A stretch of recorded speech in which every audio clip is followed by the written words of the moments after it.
Баршаңызға сәлем достар. Бүгін сіздермен біргелікте айран қосылған панкейк дайындайтын боламыз.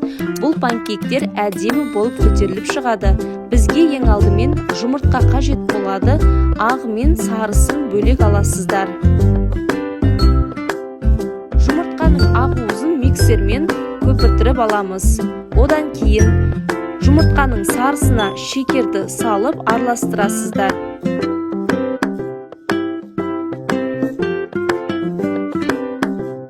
Енді айранды құямыз да қайта араластырамыз. 1 чайный ложка разрыхитель салып, оны саласыздар да қайта араластырасыздар.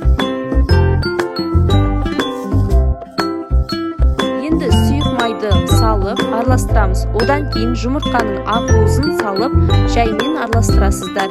Міне біздің панкейкіміз көтеріліп, әдемі болып шықты. Енді оны қызып тұрған табада екі бетін пісіріп аламыз.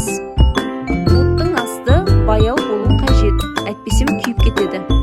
Панкейктерді айран қосып дәл осы рецептпен жасасаңыздар, көтеріліп, әдемі болып шығады. Видео ұнаса лайк басып, каналға тіркеліп қойыңыздар.